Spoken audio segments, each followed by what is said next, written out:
Ja, goddag. Det bliver snart sommer her i MTB Tours, og derfor så har vi besøg af Alice. Alice herovre, som kommer fra Adidas, og hun har taget hendes helt fantastiske, store, brede kollektion af solbriller med. Solbriller i mange forskellige prislag. Pas lige på. Medarbejderne, de går sådan lidt og kigger på briller også. Måske skal de have nogle nye. Alice, hvis du lige skal sige nogle få ord om Adidas briller, sportsbriller, solbriller. Ja, hvorfor man bør have en sportsbrille på. Ja, det kan du starte med. Ja, det er selvfølgelig en god idé at beskytte sig både mod vind, insekter, grene, regn og selvfølgelig også solen, når du er ude og cykle. Og det er også vigtigt, at de er sikre. Det er vigtigt, at der ikke er nogen skarpe kanter, nogen skruer. Man skal ikke bruge en almindelig solbrille til at cykle med, for eksempel. Det kan gå rigtig galt, hvis det er, at der er skarpe kanter og metalgenstande. Så derfor er Adidas udviklet en sportsbrille, der er lavet i et plastmateriale. Meget stærkt plastmateriale. Og hvis du styrter, så vil stangen klikke af, som I ser her. Og så klikker du den lige på igen. Smart. Du har mulighed for at justere på stængerne i flere positioner, så den kan tilpasses. Så har du også mulighed for at justere den hen med næsebroen, så den også kan tilpasses. Og det her det er lavet i et blødt silikonmateriale. Hvis du skal skifte glas i brillen, så kan man lige tage glasset ud på den måde her. Og så sætte en anden farve glas i. Det kan være en god idé at skifte glas efter hvilke vejrforhold man skal ud i. Adidas har også udviklet et glas, der er farveskiftende, så du slipper for at stå og skifte glas ude i terrænet. Du viser mig lige her alle de mange forskellige glas, man kan få.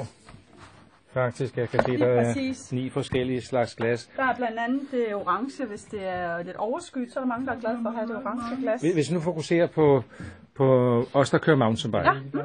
Vi kører ind i en skov, det er mørkt, kommer vi ud i det lyse. Lige præcis.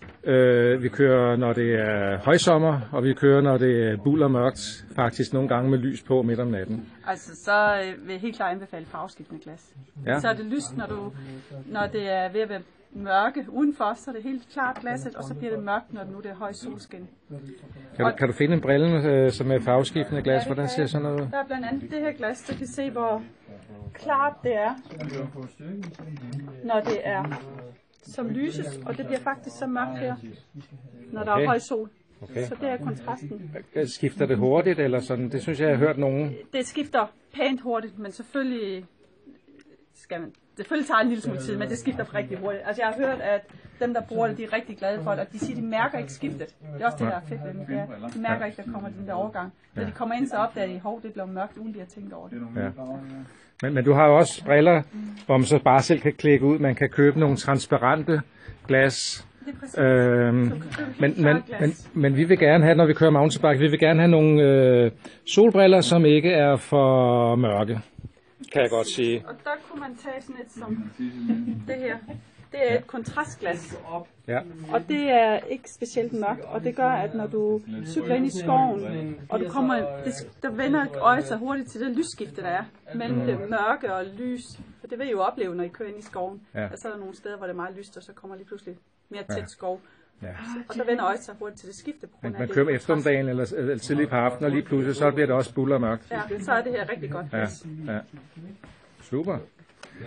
Dine briller her, hvad ligger det i sådan typisk?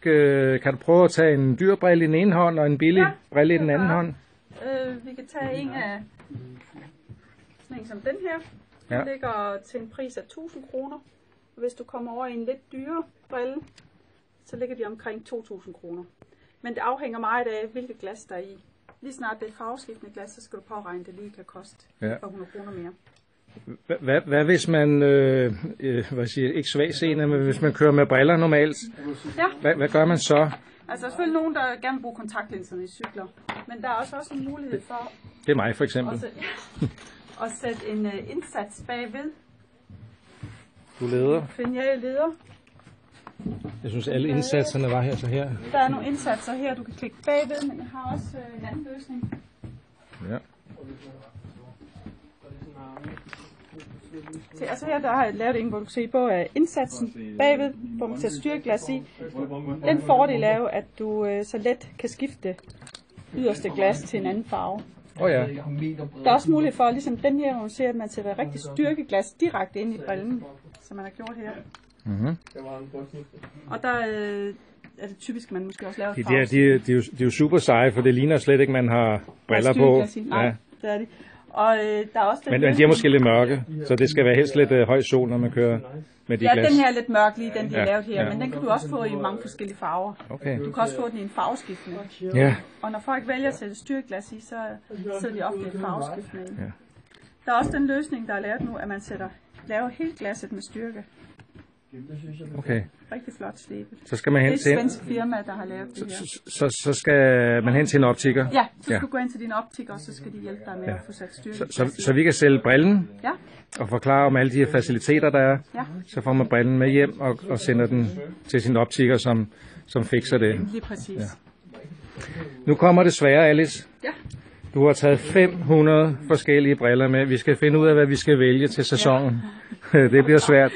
Men jeg kan høre på medarbejderne derovre. Kenneth, din præference for, hvad skal vi købe hjem af briller her til sæsonen? Det tror jeg, drengene har et bedre bud på. Okay. Ja. Men vi tager lidt til 1000 kroner, og så tager vi lidt til 2000 kroner. Så der er et udvalg til hver smag. Alice, tusind tak for indføringen i dine briller.